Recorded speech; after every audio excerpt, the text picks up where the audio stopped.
menyempatkan diri untuk merayakan hari kemerdekaan kita. Kita bisa berdiri seperti saat ini. Ada orang-orang terlebih dahulu yang menjadi pahlawan, yang benar-benar mati-matian berdiri untuk bangsa ini. Dan kita bisa merebut kemerdekaan, dan kita ada sebagaimana kita ada saat ini. Kita bisa bebas untuk beribadah. Begitu juga dengan kehidupan kita.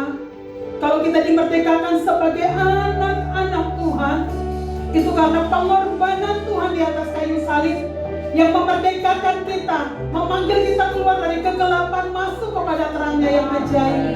Mari kita datang dengan hati yang benar-benar bersyukur di hadapan Tuhan. Tuhan, ini kami di hadapan-Mu Bapa. Ini di hadapan-Mu Tuhan. Kami buka hati kami buka hidup kami Tuhan. Engkau bekerja sebebas-bebasnya Tuhan di tempat ini Tuhan. Tuhan, kami rindukan ibadah kami menyenangkan hati-Mu. Kami rindukan ibadah kami sebagai persembahan yang berbaharu dan layak di hadapan-Mu Tuhan. Kami dilayakkan karena Engkau Tuhan. Bukan karena kami terlebih dahulu mengasihi Engkau, bukan karena kami lebih baik daripada orang lain, semata-mata karena kemurahan-Mu di dalam hidup kami Tuhan.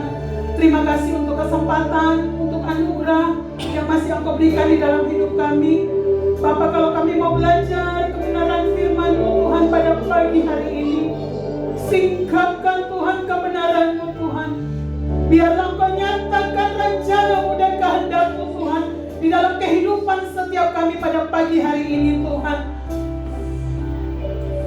Sehingga jalan kami ke depan semakin terang Tuhan. Dan kami benar-benar berjalan dalam rencana dan kehendak-Mu Tuhan. Ini hamba-Mu di hadapan-Mu Tuhan. Kuduskan, sucikan, urapi lidah bibir mulut hamba-Mu untuk menyampaikan isi hati-Mu Tuhan. Engkau yang ada di depan Tuhan, Engkau satu-satunya yang layak kami tinggikan dan kami agungkan Tuhan di tempat ini. Tidak ada nama lain Tuhan untuk setiap lutut bertelut menyembah-Mu, setiap lidah mengaku Engkau Yesus Tuhan dan Raja. Terima kasih Tuhan, terima kasih. Waktu selanjutnya kami serahkan ke dalam tangan-Mu, Roh Kudus terus bekerja. Terpujilah Engkau Allah yang hidup, di dalam nama Tuhan Yesus Kristus. Kita semua yang siap menerima kebenaran firman Tuhan, sama-sama katakan amin. Kita akan mengucapkan deklarasi firman Tuhan bersama-sama. Dalam hitungan yang ketiga, 2, 3. Aku percaya firman-Mu berkuasa. Aku percaya firman-Mu dapat merubah seluruh hidupku. Aku percaya firman-Mu ini adalah Tuhan sendiri. Aku siap untuk menerimanya dan melakukannya. Dalam nama Yesus. Amin. Haleluya. Amin. Bapak Ibu, kita bersyukur ya Bapak Ibu kalau hari ini kita masih bisa bebas memuji dan menyembah Tuhan di tengah-tengah negara kita, Indonesia. Coba lihat kiri kanan, kasih senyum kemerdekaan. Senyum kemerdekaan, coba lihat. Senyum kemerdekaan itu apakah senyum yang takut-takut atau senyum yang malu-malu? Coba lihat. Nah, coba semua tangan kanannya di kepala seperti ini. Lihat kiri kanan, merdeka. Sekali lagi 2, 3, merdeka. Sekali lagi, merdeka. Kita berikan tepuk tangan buat Tuhan kita. Tuhan kita yang begitu luar biasa. Haleluya. Ya Bapak Ibu ya, pagi hari ini saya percaya kalau kita semua duduk di tempat ini, itu kita sedang pinggirin 17-an yang ada di RT. Ya. Sampai tadi malam tumben-tumbennya saya ditelepon sama tetangga untuk ikut latihan nari, Bapak Ibu. Di sini nari aja saya udah susah ya. Mana udah ikut latihan paling terakhir, ya Bapak Ibu. Tapi satu yang saya diingatkan oleh Tuhan Bapak Ibu, bahwa kalau kita mau berdampak untuk sekeliling kita harus terlibat, kita harus masuk. Tapi jangan karena mau persiapan 17-an Agustus tapi ibadah bisa ibadah online ya. Tetap aja ada alasan. Oke Bapak Ibu, hari ini kita akan bersama-sama belajar kebenaran firman Tuhan, Bapak Ibu, tentang satu kekayaan di dalam hidup kita yang seringkali kita nggak sadar, ya. Saya punya uang 100.000, Bapak Ibu, hasil pinjam. Pagi tadi hasil pinjam, pasti yang minjemin lagi senyum-senyum, ya. Bapak Ibu, kalau sekarang saya ajak untuk kita diam sejenak, ya, Bapak Ibu. Semuanya fokus sama uang yang dipegang tangan saya, 100.000. Lupakan saldo rekening Bapak Ibu, lupakan uang yang ada di dalam dompet Bapak Ibu, ya. Kalau misalnya kita nggak punya uang sama sekali, ya, terus saya kasih Bapak Ibu uang 100.000 ini, ya, kira-kira yang langsung terlintas, kita sepakat kita nggak punya duit sama sekali, ya, jadi punya cuma 100.000 ini yang dari saya. Kita sepakat kira-kira kalau saya kasih 100.000 ini, Bapak Ibu mau beli apa? Saya tunjuk, ya, gak usah jawabnya rame-rame. Saya mau tunjuk Mama Amor. Kalau saya kasih 100.000 sekarang, Mama Amor mau buat apa? Beli makanan, oke. Mewakili dari para senior, ya. Sekarang untuk anak muda. Nah, yang anak muda pasti udah sembunyi tuh nih. Sekarang saya mau nanya yang 2 bulan hilang baru datang, Bang Henry. Nah, perlu ya ngomong gitu, ya. Bang Henry, Kak Henry kasih 100.000. Bang Henry mau beli apa? Kopi. Oke. Kopi, ya. Kalau Mama Amor beli makanan, kalau Bang Henry beli kopi. Nah, sekarang saya mau kasih ke Mas Agung. Kok Mas Agung kena? Kalau saya kasih 100.000 untuk Mas Agung, ingat ini uang satu-satunya. Mas Agung mau beli apa? Beli beras, sama berarti, ya. Sama Mama Amor, coba lihatlah senior cara jawab dengan yang anak muda. Beda banget kan Bapak Ibu, ya. Tapi kalau kopi sama beras, pentingan mana Bang Henry? Kopi, tepuk tangan dong. Itu artinya dia berani tampil apa adanya, ya. Yang dalam pikiran dia kopi, ya udah itu. Nah, Bapak Ibu, hari ini kita mau belajar tentang harta yang sangat berharga di dalam kehidupan kita. Apa Bapak Ibu? Selain keselamatan, yaitu waktu. Bapak Ibu, di dalam kehidupan kita, waktu selalu Tuhan kasih, tapi kita nggak bisa nabung, ya. Dikatakan kalau 1 jam terdiri dari berapa? 60 menit. 1 hari terdiri dari 24 jam. Nah, kalau kita kali, Bapak Ibu, 1 jam itu berarti berapa? 3.600 detik, ya. Jadi kalau 3.600 detik dikali 24, totalnya berapa? Gak usah kalkulator, kita nanya AI aja, ya. AI bilang 86.400 detik dalam 1 hari, ya Bapak Ibu, ya. Ini saya mengambil tema tentang understanding your time. Artinya, coba kita pahami betapa pentingnya waktu itu di dalam kehidupan Bapak Ibu dan saya. Kenapa kita harus sadari? Karena Bapak Ibu, waktu itu kalau di dalam bahasa Yunani itu sebenarnya dia ada 2, ya Bapak Ibu, ya. Nah, tapi sebelum kita masuk di dalam penjelasan selanjutnya, saya ingin untuk kita buka bersama-sama Bapak Ibu di dalam Efesus 5 ayat 15 sampai dengan ayat 17. Efesus 5 ayat 15 sampai dengan ayat 17. Kalau yang sudah dapat sama-sama katakan amin. Amin. Amin. Ya. Kita baca bersama-sama Bapak Ibu, karena cuma 3 ayat, dengan suara yang keras. Dalam hitungan yang ketiga, 2, 3. Karena itu Perhatikanlah bagaimana kamu hidup, janganlah seperti orang bebal, tetapi seperti orang alim. dan pergunakanlah waktu yang ada, karena hari-hari ini adalah jahat. Sebab itu janganlah kamu bodoh, tetapi usahakanlah supaya kamu mengerti kehendak Tuhan. Kita sama-sama katakan Amin. Bapak Ibu ya, kita sepakat bersama dari depan tadi bahwa waktu itu adalah kekayaan yang kita punya ya Bapak Ibu ya. Coba kita bayangkan, coba tadi saya bilang contoh 100.000, 86.400 tiap hari kita pakai untuk beli apa di dalam hidup kita. Semua orang punya kan sama ya, 86.400 detik di dalam kehidupan kita.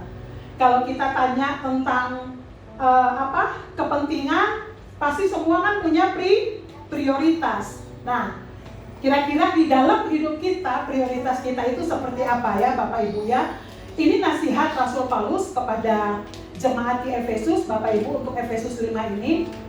Waktu Rasul Paulus menulis surat Efesus ini, dia sedang berada di dalam penjara. Dan dia tahu bahwa di Efesus ini jemaat hidupnya istilahnya di tengah-tengah kota perdagangan Bapak Ibu, dan otomatis banyak karena di kota perdagangan banyak pendatang, banyak yang istilahnya penyembahan berhala, Dewi Artemis, Bapak Ibu, kehidupan hedon yang ada di sekeliling. Rasul Paulus mengingatkan untuk jemaat Efesus itu harus berhati-hati di dalam mempergunakan waktu ya Bapak Ibu ya. Nah, waktu di dalam bahasa Yunani Bapak Ibu dia sebenarnya menggunakan dua kata. Ada yang namanya kronos ya Bapak Ibu ya. Kalau kronos itu artinya waktu kronologis ya. Oh, saya belum ini.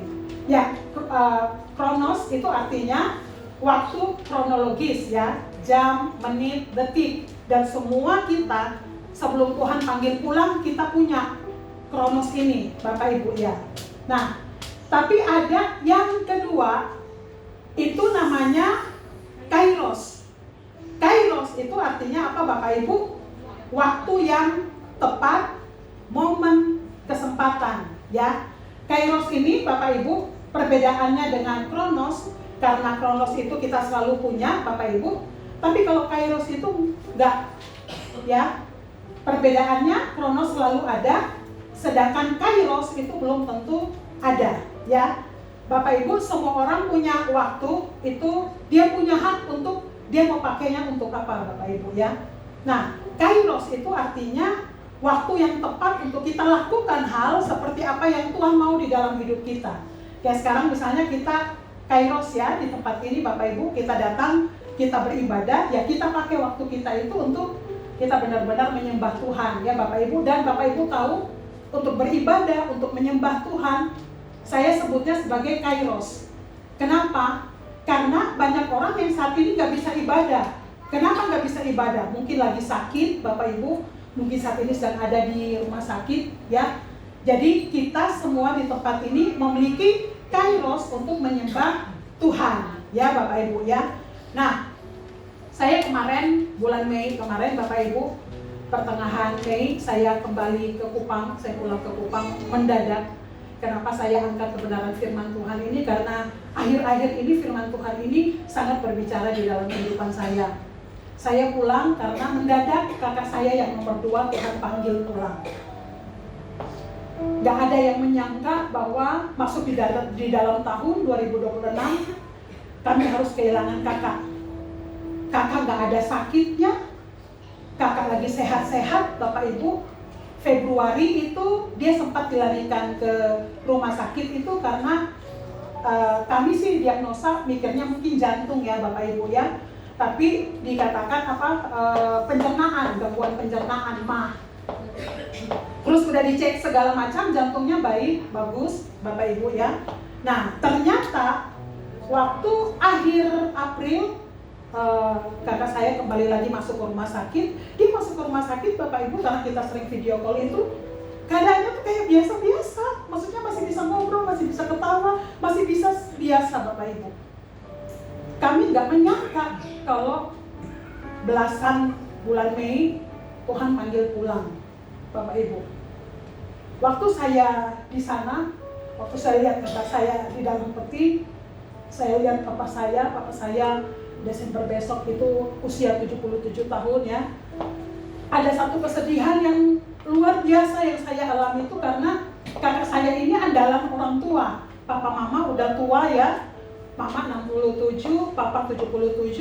Mereka tinggal agak jauh dari Kupang karena papa saya suka berkebun dan dia di kampung punya tanah yang begitu luar biasa besar. Rumahnya dia sekelilingnya dikelilingin taman bunga dan pohon, segala macam pohon yang bisa dia tanam dan berbuah gitu ya. Jadi kalau papa saya ada apa-apa tuh kakak saya langsung paling pertama yang dipanggil papa saya. Jadi pada saat bulan Mei kemarin saya ngerasa Tuhan kok gini ya gitu ya Bapak Ibu ya. Saya bisa rasakan papa saya di dalam kesedihannya, satu-satunya anak yang bisa dia harapkan dan dekat dengan dia, karena kami banyak semua berjauhan, ada yang di Surabaya, saya di Cilegon, ada yang di Kupang juga, tapi di Kupang itu juga kesibukan karena pekerjaannya luar biasa. Jadi kalau papa saya telepon tuh nggak selalu dia ada gitu. Saya bisa melihat kesedihan papa saya karena mungkin dia berpikir harusnya dia yang ada di situ dan kakak saya yang mengantar dia ke peristirahatan terakhir. Tapi di sini kita harus belajar Bapak Ibu bahwa syarat kita dipanggil Tuhan bukan usia tua, bukan karena sakit. Kalau kita punya waktu kontrak dengan Tuhan di dunia ini selesai, Bapak Ibu ya selesai. Nah, sekarang yang jadi pertanyaannya, bagaimana kita mengisi waktu-waktu kita yang masih Tuhan percayakan di dalam hidup kita? Ya Bapak Ibu ya, sekarang kita akan belajar bersama-sama Bapak Ibu tentang 3 alasan kita harus menggunakan waktu secara efektif. Tadi yang saya bilang, kita punya uang Bapak Ibu, kita mau beli apa aja itu suka-sukanya kita. Tapi apakah waktu yang Tuhan percayakan kepada kita dan Tuhan akan panggil pulang kita, apakah kita bisa mempertanggungjawabkan di hadapan Tuhan dengan waktu yang Tuhan berikan di dalam hidup kita, ya. Jadi kita perhatikan Bapak Ibu di dalam Efesus 5 tadi ayat 15. Bagaimana untuk kita bisa menggunakan waktu kita secara efektif? Dikatakan, karena itu perhatikanlah dengan saksama bagaimana kamu hidup, ya. Bapak Ibu kalau perhatikan ini, itu Bapak Ibu, ini menunjukkan bahwa itu nggak asal kita, ya. Kalau perhatikan berarti kita duduk, kita diam, kita fokus. Saya diajarin sama anak saya yang kecil, kalau lagi pulang sekolah dia cerita, dia nggak mau kalau saya sambil entah telepon atau saya entah nggak lihat dia atau saya sambil nyanyi-nyanyi, itu nggak mau dia. Mama dengerin, perhatikan.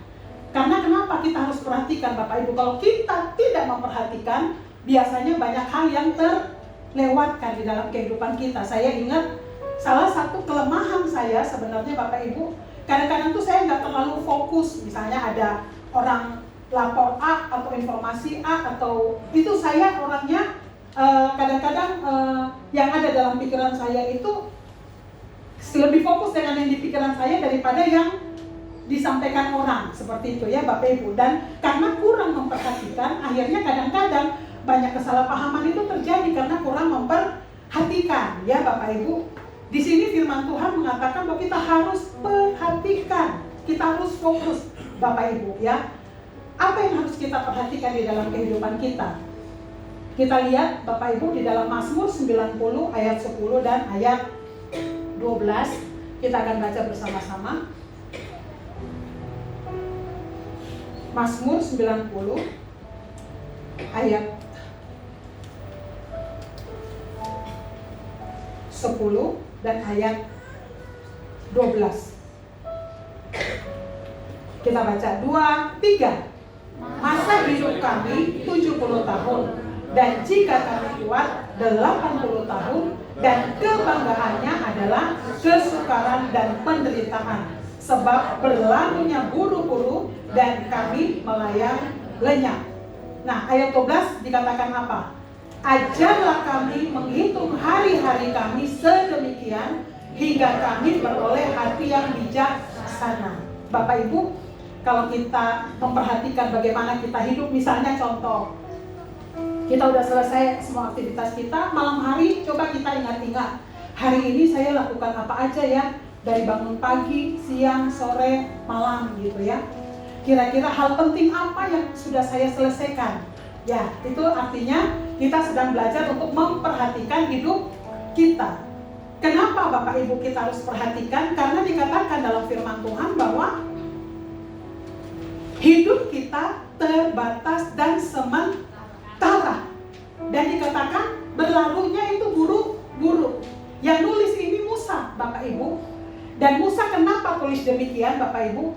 Jadi sebelum, kalau Bapak Ibu baca dari Kejadian itu, sampai pada saat air bah, itu umur orang itu bisa ratus-ratus ya, Bapak Ibu. Tetapi setelah air bah, sampai dengan saat ini, enggak. Jadi kalau orang udah hidup istilahnya setelah 70 tahun, tadi saya sempat ngobrol sama Bu Mini ya, karena Bu Mini mama umur berapa? 87 tahun. Tapi 87 tahun Bapak Ibu semuanya udah harus dibantu ya. Untuk ke kamar mandi dibantu, mau dijemur maminya, Bu Mininya harus olahraga untuk antar. Sama kayak jemur buat panas maksudnya, buat sehat. Jemuran ya tadi. Berarti fokus ya. Oke. Nah, kayak papa saya, Bapak Ibu, udah 77 tahun, nyetir mobil itu kayaknya ngalahin orang 17 tahun. Ngalahin suami saya kalau lagi nyetir mobil. Ngebut sampai kita yang takut. Papa saya kalau nyetir, aduh saya mendingan ikut kakek ipar saya aja lah. Soalnya papa saya ngebutnya ngeri. Gitu ya. Bapak Ibu, itu kalau lagi nyetirnya begitu. Tapi kalau untuk dia istilahnya kayak ibadah seperti ini, Bapak Ibu, kan pendengarannya udah agak kurang. Kalau papa saya mata oke, fisik oke, tapi pendengaran agak kurang. Nah, itu yang maksudnya firman Tuhan itu, bahwa kita bisa hidup sampai 70 tahun. Lebihnya itu kebanggaan, tapi ada penderitaan tersendiri ya Bapak Ibu. Nah, Bapak Ibu coba sekarang kita hitung, coba kita udah hidup berapa tahun coba ya. Artinya apa Bapak Ibu? Kita berhitung bukan untuk takut, bukan. Tapi kita berhitung supaya kita ke depan mempergunakan setiap detik kita dengan jauh lebih baik. Kenapa Bapak Ibu? Karena waktu yang kita habiskan itu tuh gak akan pernah baik. Kayak Bapak Ibu duduk di tempat ini, Bapak Ibu fokus dengan pujian penyembahan, Bapak Ibu fokus dengan firman Tuhan, Bapak Ibu bisa pulang dapat berkat tersendiri. Tapi kalau Bapak Ibu datang di tempat ini hanya cuma untuk memenuhi kriteria sebagai orang Kristen, hari Minggu kalau kita kayak ibadah mah kayaknya ada yang kurang di hati ya. Tapi datang udah pulang biasa aja Bapak Ibu, gak bawa apa-apa. Sayang. Kenapa? Karena berarti Bapak Ibu membelanjakan detik hari Bapak Ibu sia-sia. Seperti itu maksudnya Bapak Ibu. Jadi bagaimana kita harus perhatikan, karena waktu kita di dunia ini Bapak Ibu sangat terbatas. 1 Petrus 1 ayat 24 itu dia bilang seperti bunga rumput. Bunga rumput itu kita lihat pagi bagus banget. Saya ingat, saya punya tetangga di rumah, kalau di Kupang tuh sebutnya bunga pukul 9. Jadi kalau tiap jam 9 pagi bunganya bagus-bagus, cantik banget, warna-warni. Tapi setelah jam 9-10 ke atas sana tuh dia bunganya kayak menutup ya gitu. Nah, hidup kita kayak gitu Bapak Ibu. Hari ini kita kuat Bapak Ibu, tapi kita bisa lakukan segala sesuatu. Tapi kita nggak tahu untuk hari depan. Karena yang tahu hari depan kita adalah Tuhan. Masa kontrak kita di bumi ini yang tahu siapa? Kita nggak ada yang tahu. Yang tahu tuh Tuhan. Nah, kalau yang hanya tahu Tuhan, berarti bagian kita apa? Mengisi waktu kita dengan sedemikian rupa supaya kita punya hati yang bijaksana. Ya, saya ingat lagu yang Ajar Kami Tuhan. Ajar kami Tuhan menghitung hari-hari, agar kami beroleh hati bijaksana.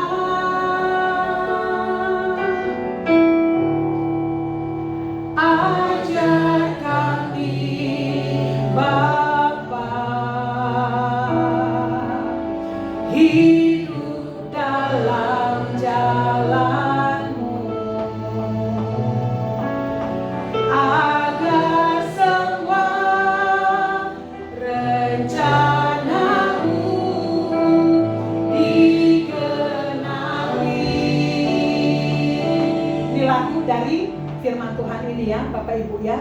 Jadi itu biarlah menjadi doa di dalam kehidupan kita. Kita minta Tuhan tolong untuk kita tuh menghitung hari-hari. Supaya apa? Supaya kita punya hati yang bijaksana ya Bapak Ibu ya. Nah, di dalam kitab Efesus 5 ayat 17 Bapak Ibu, di sini kita diingatkan ada dua tipe orang ya. Jadi bagaimana kita memperlakukan waktu kita, bagaimana kita mengisi waktu kita, itu akan menunjukkan kita masuk di dalam yang mana ya Bapak Ibu ya. Nah, dua tipe orang menurut Efesus 5 ayat 17. Yang pertama dikatakan apa? Orang bebal. Nah, orang bebal itu seperti apa Bapak Ibu? Orang bebal itu artinya orang yang hidup tanpa arah, tidak mengenal kehendak Tuhan. Orang bebal itu Bapak Ibu ibaratnya kita naik bus, kita nggak tahu bus mau kemana. Jadi kalau bus itu pergi ke Serang, putar balik Cilegon, balik lagi ke Serang, balik lagi ke Cilegon. Kalau kita ada di dalam bus itu dan kita nggak tahu kita mau arah kemana, nah kayak gitu kita. Ya, gitu Bapak Ibu ya. Jadi kalau kita di dalam hidup kita nggak tahu tujuan saya hidup ini apa sih. Kita akhirnya bangun pagi, ngurusin anak, kita pergi kerja, pulang, jemput, antar anak les, balik lagi ya. Kita hanya cuma isi apa yang namanya apa rutinitas. Tapi rutinitas itu untuk apa? Kita juga nggak ngerti Bapak Ibu ya. Itu. Nah, terus dikatakan yang kedua orang arif. Orang arif itu hidup dengan perhitungan. Yang tadi ajar kami menghitung hari-hari, artinya kita harus hidup dengan perhitungan. Untuk saat-saat sekarang Bapak Ibu, saya karena ngerasa waktu itu udah sangat berharga Bapak Ibu.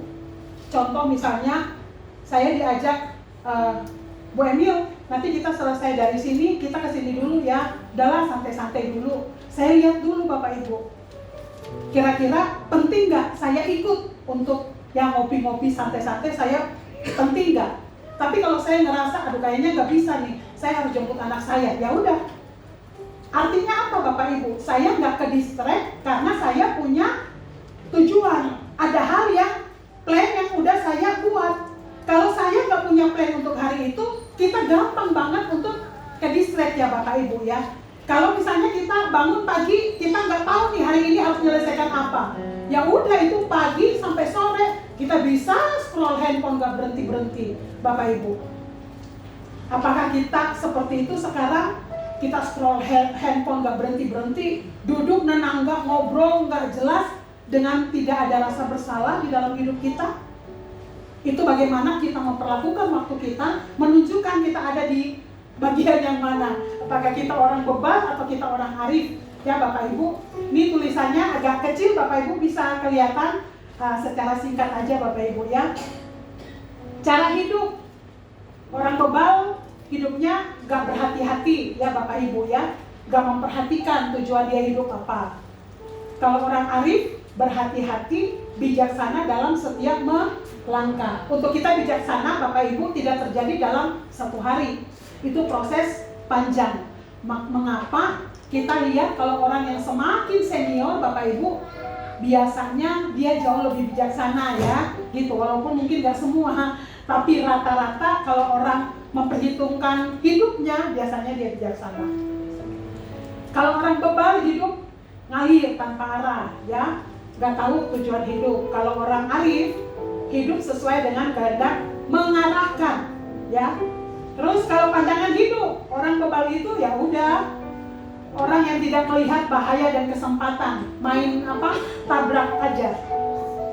Kalau orang arif mengerti kehendak Tuhan, tahu apa yang benar, mengabaikan keadaan rohani dan waktu yang diberikan Tuhan. Kalau orang arif peka terhadap waktu dan peluang untuk melakukan kebaikan ya Bapak Ibu. Jadi kalau Bapak Ibu hari ini ada di sini, masuk orang bebal atau orang arif? Arif lah. Tapi bukan berarti yang nggak di sini orang bebal ya. Mereka punya tugas sendiri, punya tanggung jawab sendiri itu. Nah, jadi kita jangan menghakimi. Sikap terhadap kebenaran tidak memahami kehendak Tuhan, hatinya tumbuh terhadap hal rohani. Ya gitu, itu ya. Kalau memanfaatkan waktu, orang bebal itu menyia-nyiakan, terus tidak ada rasa bersalah. Fokus hidup, kalau di orang Efesus, Bapak Ibu, itu kan mereka karena banyak pendatang, hedon ya, kayak gitu ya Bapak Ibu. Jadi hidupnya dalam pesta pora dan mabuk-mabukan. Ya, biasanya kalau orang mabuk dia udah nggak ngerti untuk apa dia hidup ya. Terus kalau hasil, ya kita tahu ya, orang bebal pasti hampa tanpa buah yang kekal. Terus menyesal, tapi udah lewat gitu. Kalau tujuan akhir, orang bebal itu menjauhi dari kehendak Tuhan, berakhir dalam kebinasaan. Dan sebegitu panjangnya, saya percaya kita semua ada menjadi orang arif di tempat ini. Kita sedang belajar untuk berjalan dalam kehendak Tuhan, dan kita akan berakhir dalam hidup kekal bersama dengan Tuhan. Amin. Amin ya Bapak Ibu ya. Jadi artinya perbedaan antara orang bebal dan orang arif, ini firman Tuhan ya yang mengatakan ya. Jadi kita harus pahami di dalam kehidupan kita bagaimana kita mengisi hari-hari kita. Apakah kita mengisi untuk sekedar menghabiskan hari, melakukan rutinitas aja dan selesai, atau kita lagi belajar Tuhan di dalam rutinitas saya, di dalam pekerjaan saya, di dalam pelayanan saya, apa yang Tuhan mau saya selesaikan. Ya, amin. Amin ya. Nah, sekarang Bapak Ibu kita masuk di dalam alasan yang kedua,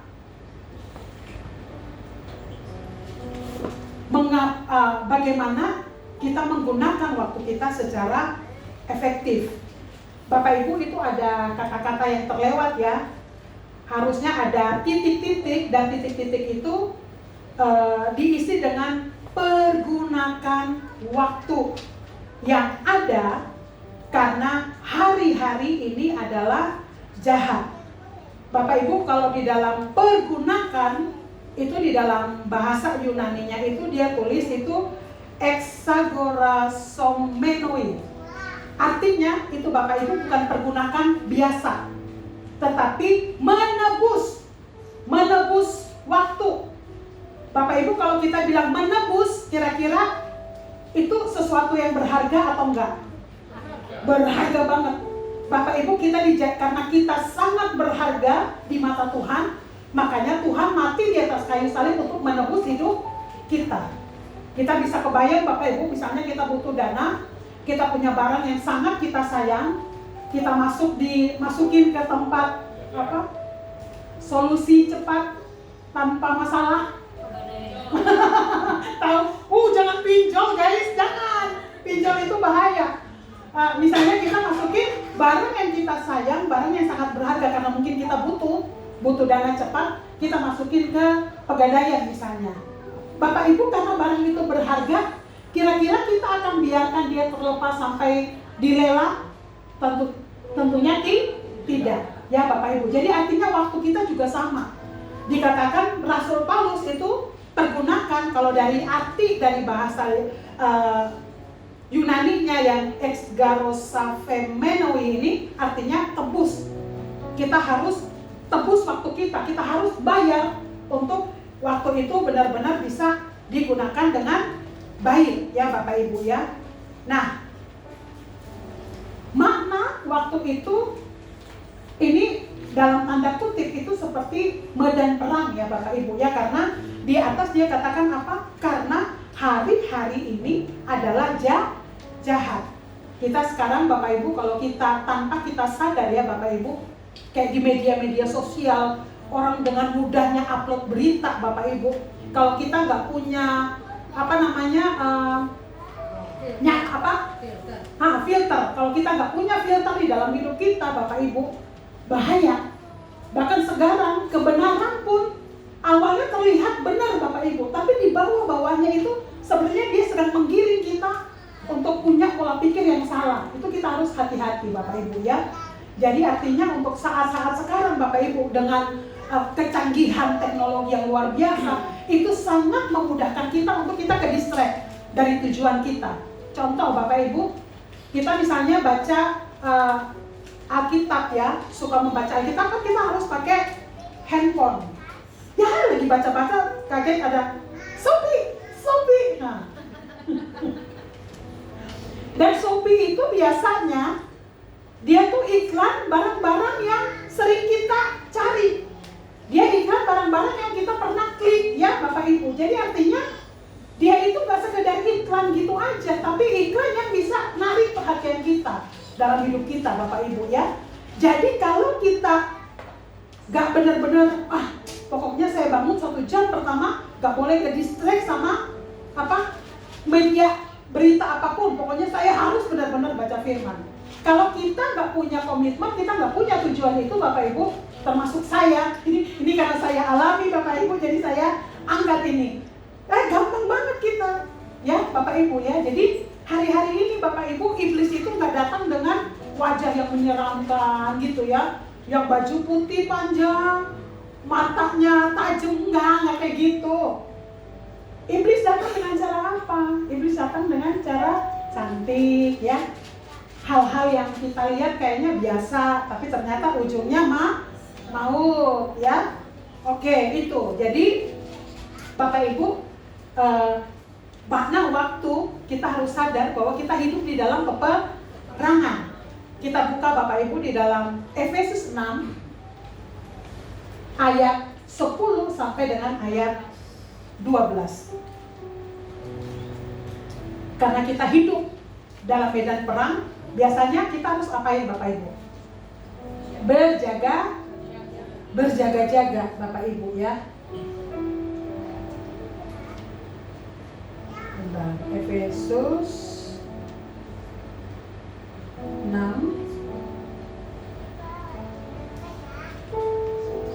Oke. Kita baca bersama-sama ya. Efesus 6 ayat 10 sampai dengan ayat ke-12. 2, 3. Akhirnya, hendaklah kamu kuat di dalam Tuhan, di dalam kekuatan kuasa-Nya. Dengan roh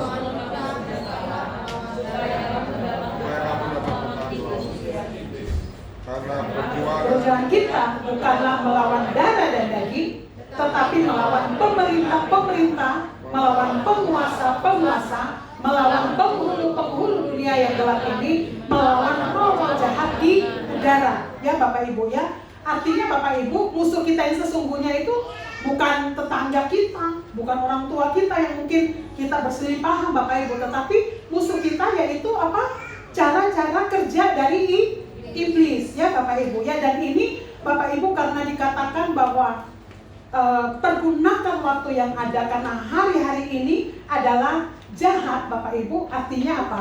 Kita benar-benar harus hidup di dalam kewaspadaan. Karena Bapak Ibu, kalau Bapak Ibu baca di dalam 1 Petrus ya Bapak Ibu, 1 Petrus ayat 3 sampai ayat 8 itu dikatakan bahwa iblis itu tuh dia seperti singa yang mengaum-ngaum.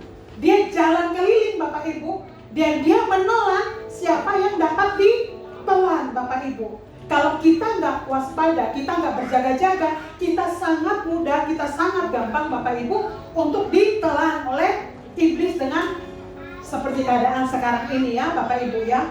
Karena kita sadar bahwa kita hidup di dalam medan peperangan Bapak Ibu, otomatis sikap hidup kita juga pasti beda. Kayak pahlawan merebut kemerdekaan Bapak Ibu, taruhan nyawa, hidup selalu berjaga-jaga, senjata pasti. Itu nanti Bapak Ibu bagaimana untuk kita bisa melawan tipu muslihat iblis itu, nanti Bapak Ibu bisa baca di dalam ayat selanjutnya ya. Jadi istilahnya apa yang harus kita punya, yang ambillah seluruh perlengkapan senjata Allah supaya kamu dapat mengadakan perlawanan pada dan seterusnya. Bapak Ibu bisa baca lanjut dari ayat tersebut ya. Artinya apa Bapak Ibu? Kalau kita sebagai pahlawan Bapak Ibu hidup nggak santai. Bahkan saya ingat waktu saya kuliah Bapak Ibu di Bandung itu kita punya jam makan itu kan sangat terbatas, sedangkan kita mahasiswa banyak. Nah, gimana caranya untuk kita bisa makan sampai makanan kita itu habis?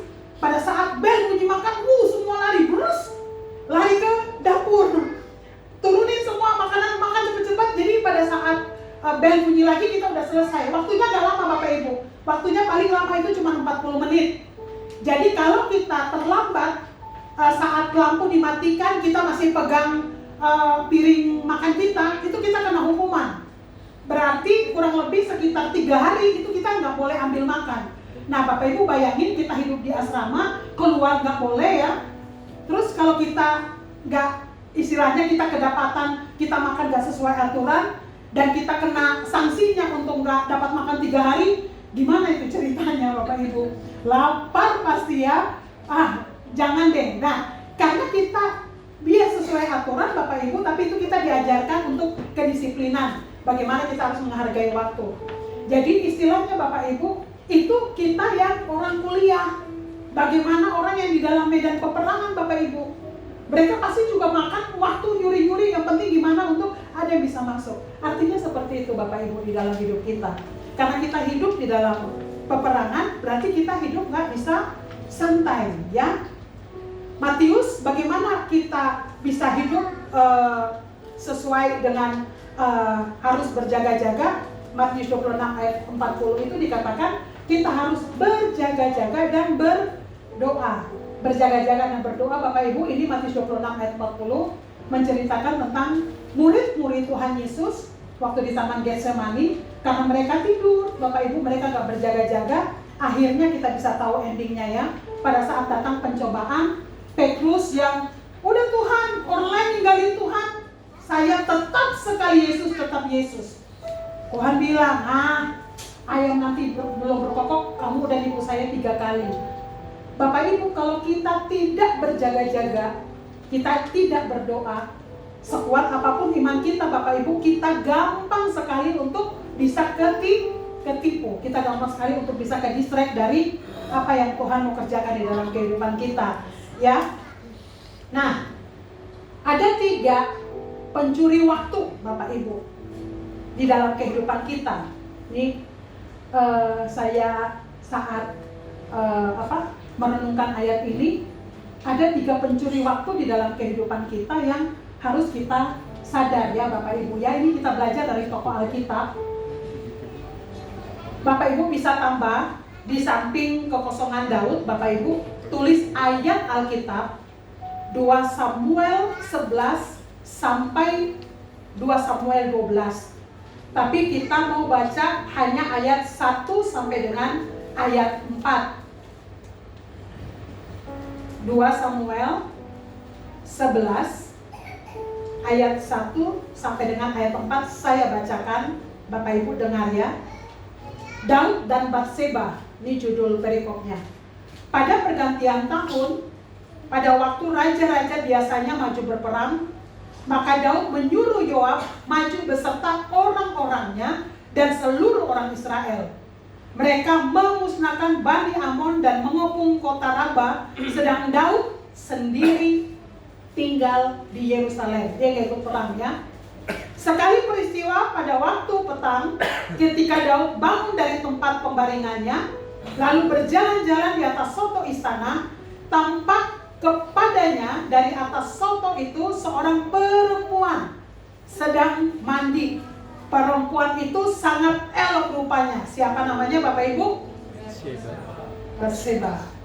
Bapak Ibu kita lihat, yang harusnya Daud ada di dalam medan perang, tapi karena dia udah punya anak buah yang hebat, dia kasih anak buahnya perang, dia tinggal sendiri di Yerusalem. Biasa kalau tinggal sendiri kan kita suka-suka kita, ya, nggak ada yang lihat ini ya.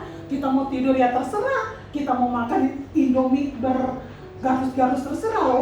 Kita sendiri, nggak ada yang negur, nggak ada yang lihat, Bapak Ibu ya. Bapak Ibu lihat di sini, pencuri waktu, kekosongan. Daud bisa jatuh ke dalam dosa, dia bisa melihat Batseba dan kita tahu akhirnya dia suruh orang manggil itu siapa, terus datang ya Bapak Ibu ya. Kenapa Bapak Ibu bisa seperti itu? Karena Daud punya waktu yang kosong. Bapak Ibu di dalam kehidupan kita, kalau kita nggak punya kegiatan yang positif, kita nggak punya komunitas yang membangun, pada saat kita merasa sendiri, kita merasa kita kuat, kita harus waspada, kita harus berhati-hati Bapak Ibu. Gak ada orang yang bisa negur kita, gak ada orang yang bisa ngarahin kita, Bapak Ibu. Kita sendiri, kita punya waktu yang banyak. Oh, pokoknya hari ini saya mau me time. Me time-nya dari pagi sampai malam. Saya pokoknya mau suka-suka saya, mau nonton drakor. Berjilid-jilid terserah saya, suka-suka saya.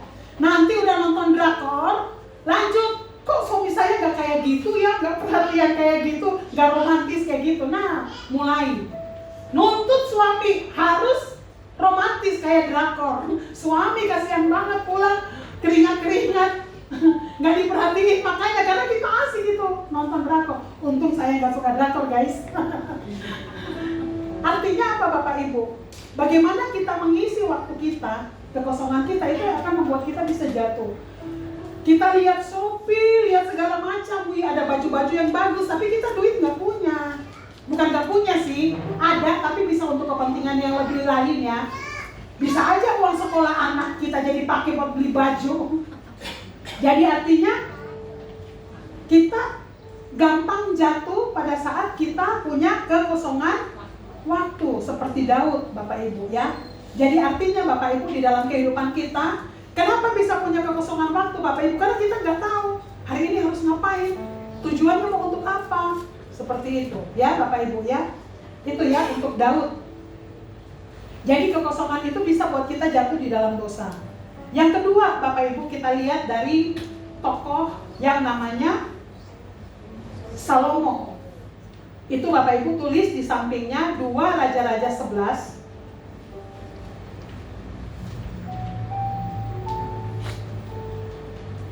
ayat 1 sampai dengan ayat 4 ya Bapak Ibu ya. Sorry, bukan 2 Raja-Raja, 1 Raja-Raja.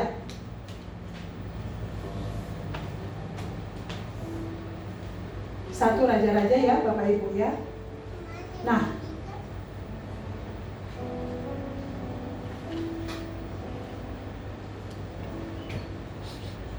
saya kemarin itu sangat diberkati, ada kata-kata dari Pak Pinem ya Bapak Ibu pada saat dia membahas sedikit tentang Salomo ya. Salomo itu satu-satu raja yang sangat berhikmat, kekayaannya begitu luar biasa Bapak Ibu ya. Tapi dibandingkan raja-raja yang lain, perbedaan Salomo ini tidak punya mentor. Kalau yang lain kan ada nabi ya, nabi-nabi yang memperingatkan ya. Tapi kalau Salomo ini nggak punya mentor, nggak punya istilahnya orang yang harus menasihati dia. Kenapa? Karena dikatakan firman bahwa dia punya hikmat melebihi ya dari semua orang ya. Karena dia punya hikmat melebihi dari semua orang, siapa lagi yang mau negur dia?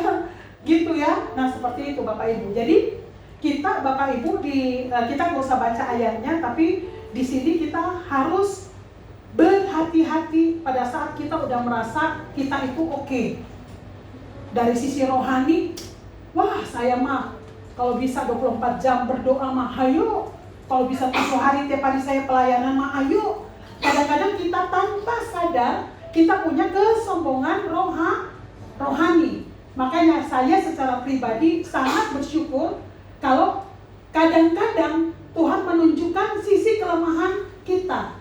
Karena pada saat Tuhan menunjukkan sisi kelemahan kita, kita akan benar-benar datang sama Tuhan, Bapak Ibu ya.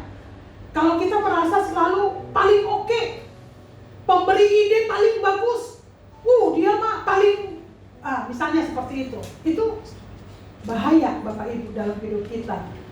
Kalau kita udah merasa paling lebih daripada orang lain, itu kita udah maafkan, itu bahaya.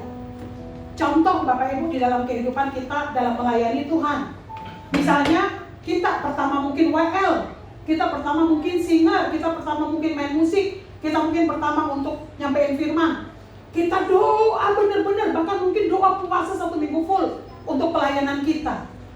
Tapi pada saat kita sudah pelayanan, akhirnya lama-lama kita anggap itu biasa. Boro-boro kita doa, udahlah mau ngasih lagu hari Kamis, hari Rabu baru nyari doa Tuhan lagu apa ya Tuhan. Padahal persiapan itu harus dari jauh-jauh hari. Sama kayak suami saya tuh kadang-kadang suka suami saya pengamat ya Bapak Ibu ya. Jadi pada saat kalau dia ngomong walaupun sedikit, tapi itu masukan buat saya yang seperti silet. Lebay. Artinya gini, maksudnya suami saya, Ma, udah hari apa, Ma? Maksudnya udah persiapan, nah kayak gitu. Suami saya sering ingatin saya seperti itu.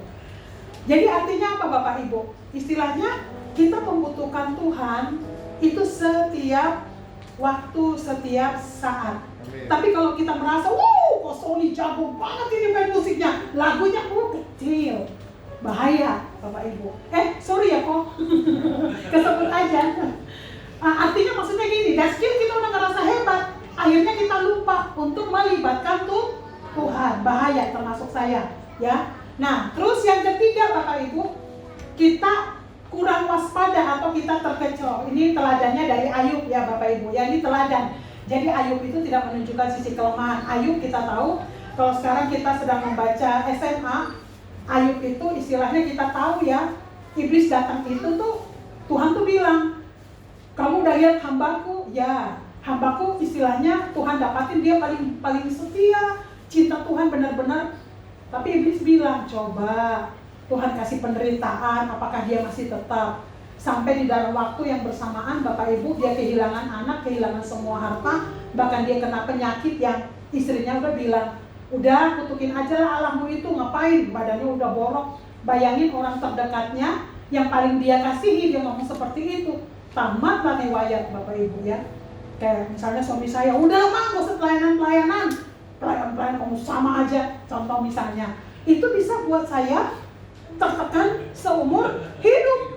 Iya, karena yang ngomong orang yang paling dekat sama saya.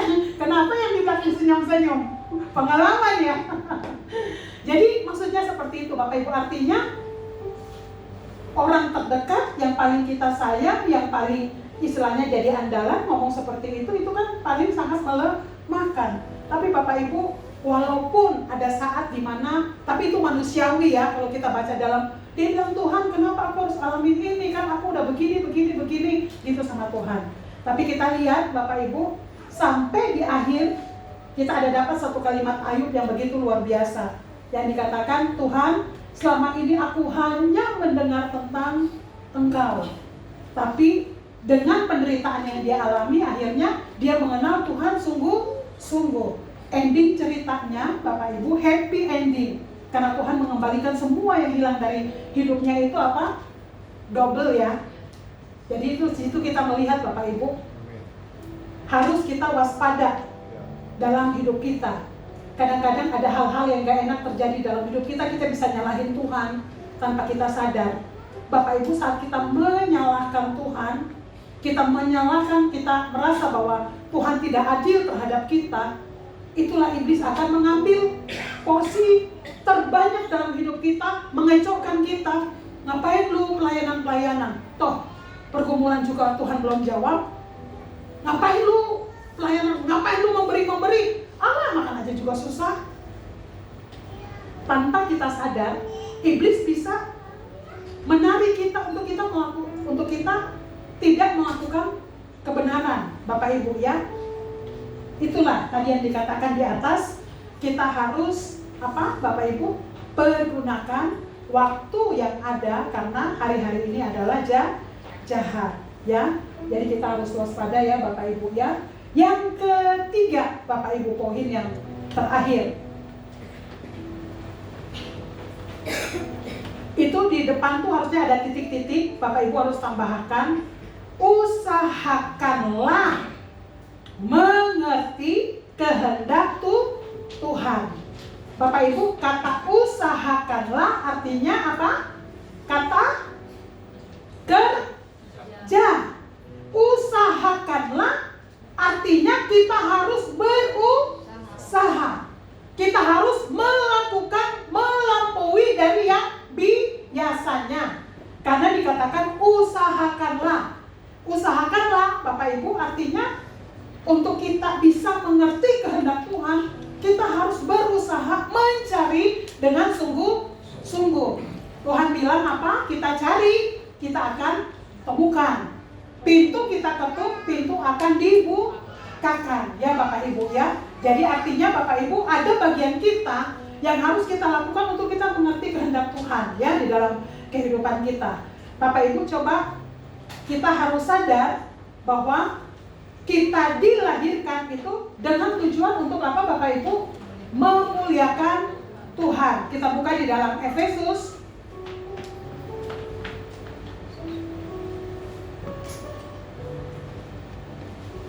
Efesus 2 ayat 10.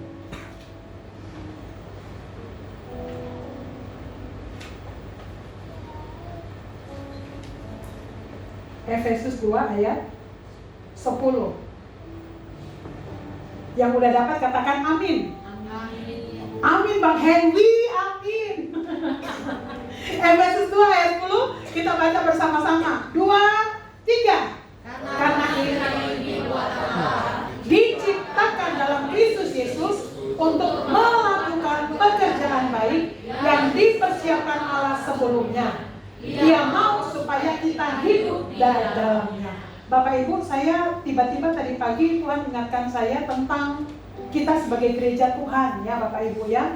Kalau nggak salah itu ayatnya di dalam 2 Petrus ya kalau nggak salah ya. Saya nanti coba saya cari ayatnya yang dikatakan bahwa kita itu dipanggil keluar dari kegelapan ya Bapak Ibu untuk kita istilahnya diselamatkan supaya kita memberitakan perbuatan-perbuatan yang besar dari Tuhan. Bapak Ibu, kita diselamatkan itu bukan untuk hidup kita sendiri, tetapi kita diselamatkan supaya kita memberitakan tentang siapa Tuhan, supaya banyak orang untuk datang kepada Tuhan. Ya Bapak Ibu ya. Yeremia 1 ayat 5 itu mengatakan bahwa sejak kita di dalam kandungan ibu kita, Tuhan itu sudah menentukan kita menjadi nabi bagi bangsa.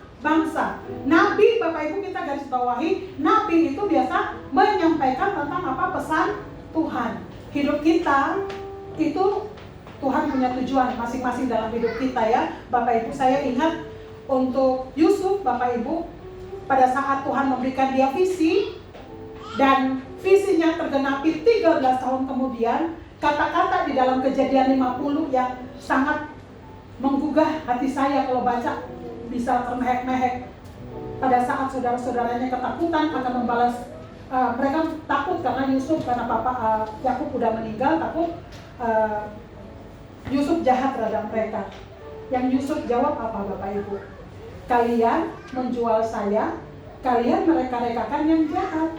Tetapi Tuhan mereka-rekakan yang baik untuk memelihara kehidupan suatu bangsa yang sangat besar. Bapak Ibu, saya nggak tahu berapa jiwa yang sedang Tuhan titipkan untuk kita pribadi, lepas pribadi, untuk orang bisa lihat perbuatan besar Tuhan dan orang bisa percaya kepada Tuhan.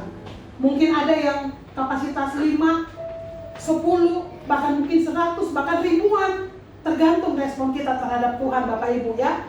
Dan semakin tinggi Tuhan memakai kehidupan kita, biasanya proses Tuhan juga semakin luar biasa dahsyat di dalam kehidupan kita. Tapi kita nggak perlu takut ya, pada saat kita menjalani apa yang Tuhan memang kehendaki dan rencana, sekalipun di dalam lembah kekelaman, sekalipun di dalam dapur perapian, sekalipun dalam banyak hal yang tidak mengenakan. Tapi kalau kita sedang menyelesaikan panggilan Tuhan di dalam kehidupan kita, Tuhan akan bela, Tuhan utus, Tuhan yang akan urus, Tuhan yang panggil, Tuhan yang pilih, Tuhan yang memperlengkapi, Tuhan yang benar-benar menyediakan semua yang kita butuhkan, memperlengkapi kita untuk kita bisa memberitakan perbuatan ajaib dari Tuhan ya. Nah Bapak Ibu, yang terakhir tentang mengerti kehendak Tuhan Bapak Ibu, dalam Yohanes 15 ayat 18, bukan ayat 18 Bapak Ibu, Yohanes 15 ayat 8.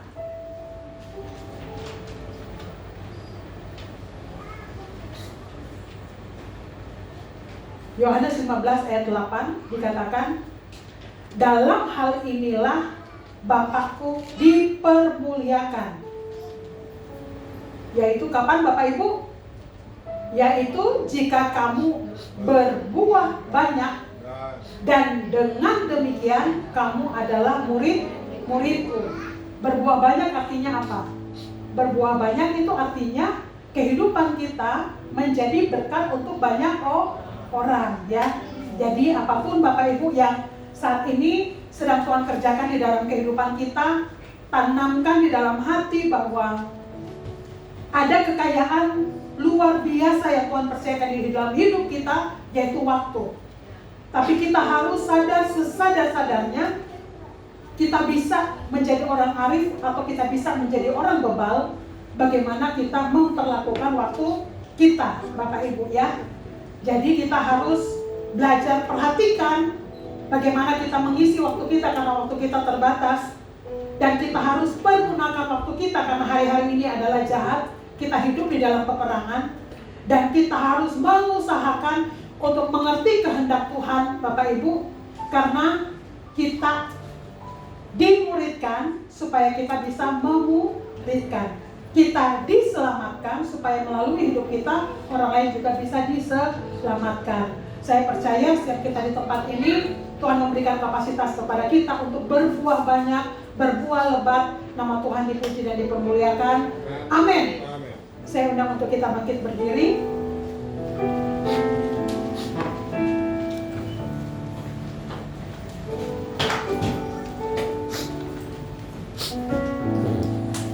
Walau dunia berubah, namun kasih-Mu Tuhan tetap sama di hidupku. Kau setia dalam setiap rencana-Mu. Ku percaya hidupku dalam tangan-Mu. Sampai detik ini ku melihat penyertaan-Mu.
tidak akan pernah kembali Tuhan.